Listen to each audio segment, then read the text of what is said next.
Let's dive right into this explainer. Today, we're systematically investigating the invisible intersection of surveillance technology, intelligence operations, and, well, your personal privacy. Because we're looking at a landscape where that device sitting right there in your hand, it's actually the ultimate access point for some of the most powerful institutions on Earth. You know, you might assume those encrypted messaging apps on your phone are perfectly secure. Honestly, we all kind of rely on that assumption, right?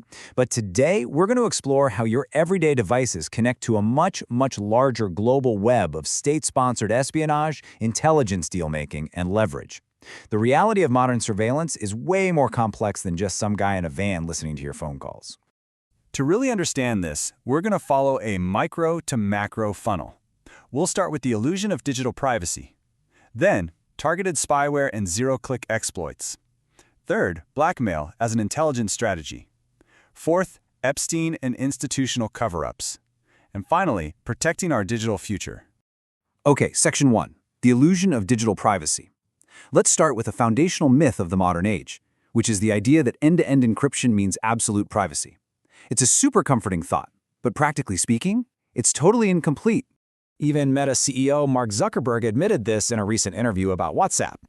Look, end-to-end encryption is absolutely fantastic at protecting data while it's traveling between servers, but that security completely falls apart if law enforcement or a malicious attacker simply gains physical or remote access to the device itself. I mean, once they're in your phone, they're reading the messages right off your screen, exactly like you do.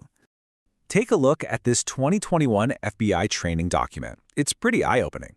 While apps like Signal only yield registration dates, the data available from WhatsApp and iMessage is vastly different.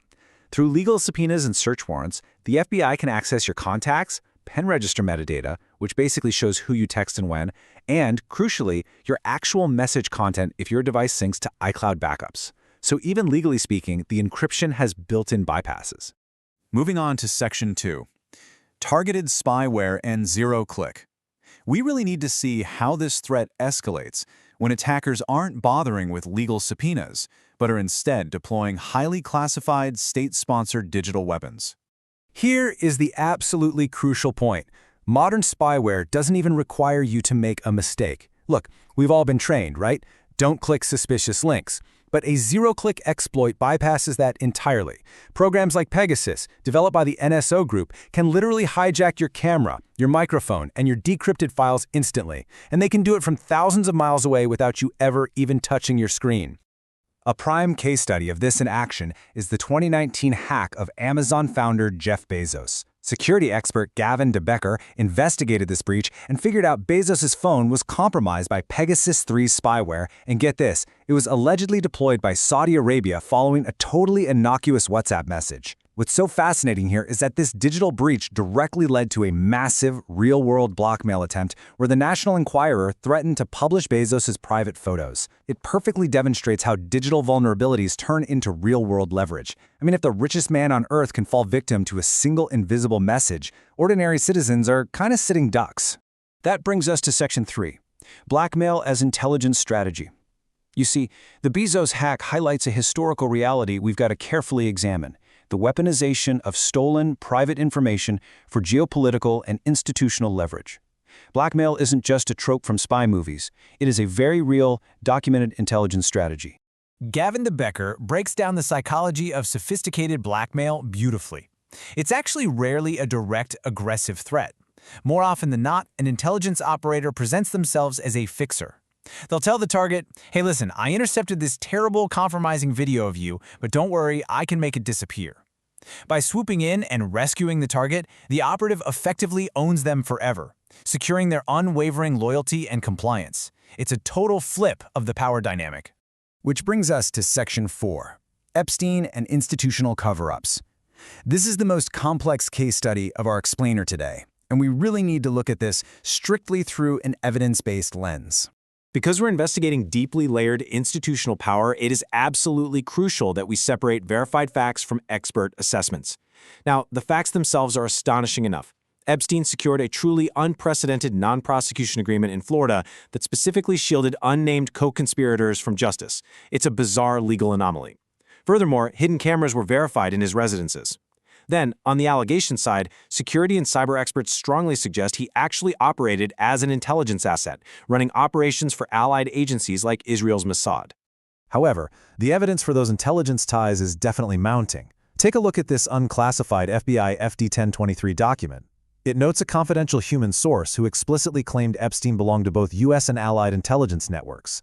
The source even stated that Epstein's lawyer would be routinely debriefed by Mossad following phone calls. So we're not talking about wild internet speculation here. This is documented intelligence gathered by the FBI. Former State Department cyber expert Mike Benz adds some fascinating context here by tracing Epstein's career all the way back to the early 1980s. Benz argues that Epstein functioned not just as a blackmailer, but as an access agent and a financial dealmaker. During the CIA's shift to off-the-books covert operations, like the Iran-Contra affair, Epstein was reportedly a financial bundler for major arms dealers. Basically, he operated in that invisible, murky space where global finance, foreign policy, and intelligence gathering all overlap.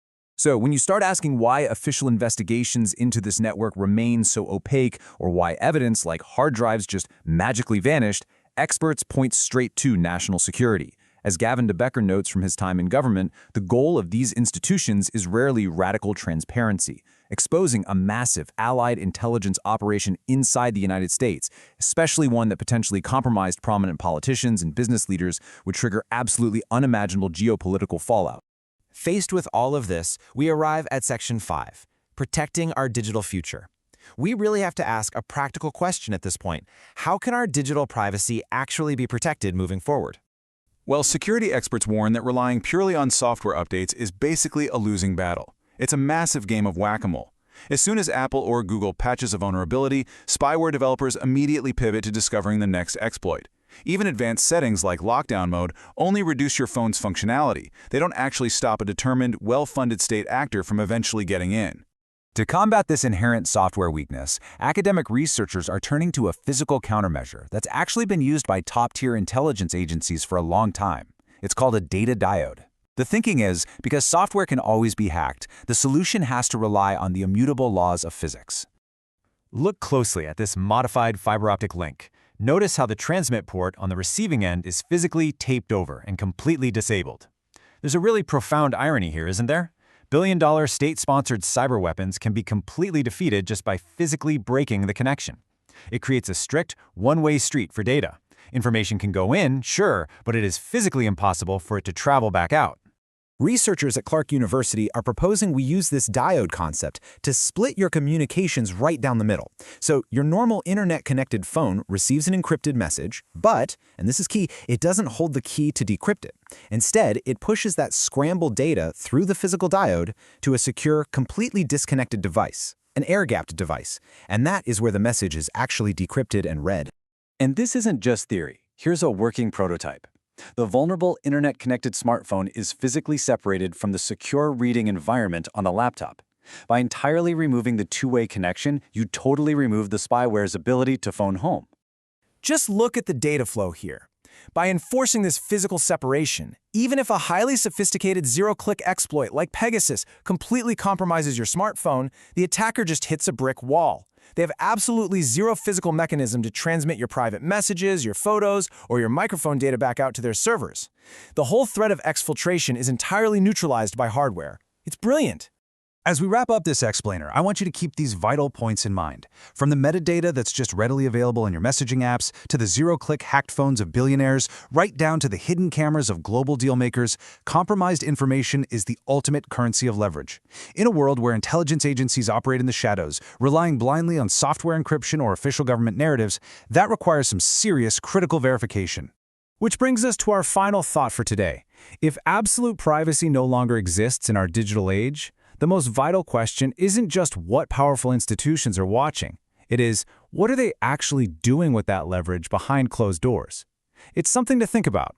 Keep questioning, keep verifying, and thanks so much for joining me for this explainer.